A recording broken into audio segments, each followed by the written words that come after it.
Salut et bienvenue à tous. Aujourd'hui, je vais, comme vous avez pu le voir sur le titre de la vidéo, vous représenter encore des couteaux avec un manche en bois de serre qui vient de mon atelier que j'ai fait voilà. Alors, le premier, en fait, je vais vous faire un petit descriptif entre deux modèles. Alors ça, c'est toujours du bois de serre. Voilà, un couteau très épuré, assez sympa. Une ligne un peu. Putain, excusez-moi, voilà. Un peu mouture scandinave, épaisseur en 4, fait dans une vieille lime. Voilà. Bon, comme vous pouvez pu voir, il y a encore des trous, je m'améliore, mais voilà, ça c'est un petit couteau qui est. C'est un petit entraînement, je me suis donné un petit défi d'essayer de faire ça.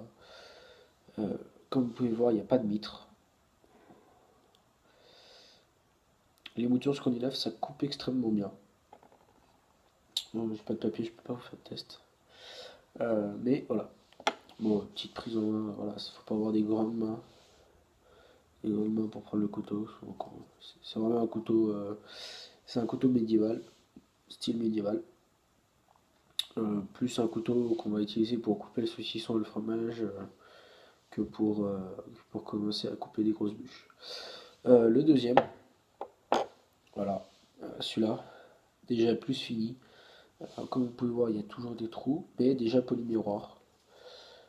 Beaucoup plus de temps, du coup beaucoup plus cher. Voilà, vous pouvez voir le reflet. Polymiroir n'est pas pas de bonne qualité encore parce que voilà. Celui-là est en 4 aussi, mais par contre vous pouvez voir qu'il y a une mitre. Alors entre les deux, la mitre rend plus jolie parce que la mitre, voilà, sans mitre. La mitre, pour ceux qui ne connaissent pas, c'est la partie grise là qu'on voit juste là, qui sert justement à, à tempérer entre pour pas avoir le trou là avec la colle, etc. Le manche est en bois de serre aussi, c'est toujours en bois de serre. Par contre, voilà, je l'ai utilisé pour couper. J'ai mangé avec tout simplement. Du coup, en fait, celui-là me plaît pas vraiment. Il y a des trucs qui vont pas trop. Comme la finition là, il y a des trous. Voilà. Bon, celui-là, il n'y en a pas, mais c'est pas fait exprès. J'ai eu de la chance. Celui-là, je le garderai plus pour moi. J'aime beaucoup la forme, par contre. La- Cette forme là que je voulais garder justement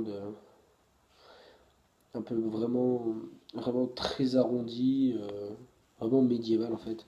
Celui-là reste plutôt plat. Celui-là est vraiment arrondi. Voilà. Bon, la taille change aussi. J'aime bien les grands couteaux comme les petits couteaux. Allez voir aussi une autre vidéo avec les couteaux en manche en bois de serre. Voilà ce qu'on peut arriver à faire. Je mets entre 1h30 et 3 heures pour faire un couteau. Là, j'ai mis plus 3 heures avec le polissage de la lame, fabrication de la mitre. Je tiens à signaler que ces couteaux-là ne sont pas forgés. Parce qu'on me demande souvent s'ils sont forgés et non. Ah bon, avec un polymiroir, rend beaucoup plus joli que sans polymiroir. Ça fait un peu plus travail moins fini. Euh, Même si je pourrais venir coller une mitre, hein. Au départ, je devais mettre une mitre en, en buis, sauf qu'elle a éclaté quand j'ai commencé à la percer. Voilà. Aussi, puis des défauts du bois de serre, hein. Attendez, je vais vous cacher la lumière. Voilà.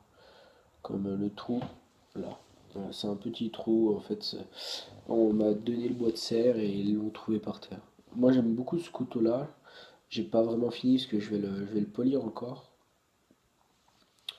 Il coupe bien, même si c'est pas le but de ce couteau-là de couper extrêmement bien. Avant que les gens le remarquent, c'est fait exprès. Le talon là, On me dit mais il coupe pas tout au bord et tout. C'est normal pour avoir quand même une zone tempérée en fait entre le tranchant qui s'arrête par là. Voilà.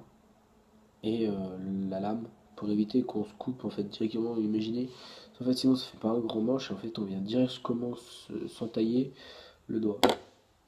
Bon sur celui-là la zone est beaucoup plus petite. Vous pouvez le voir, voilà, la zone est beaucoup plus petite, mais déjà le couteau, en fait on n'a pas le même maintien.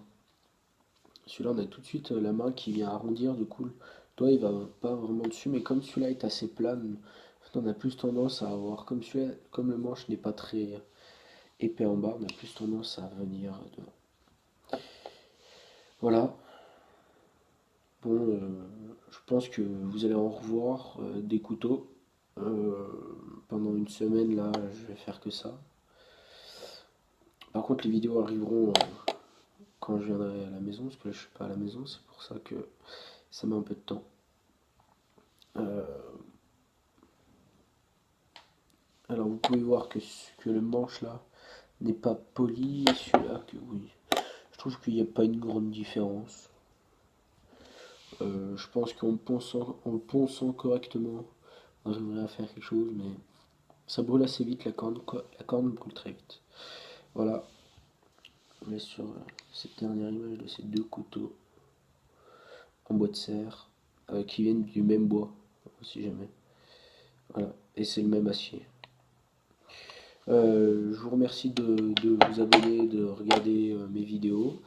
Je vous dis à bientôt pour une nouvelle vidéo.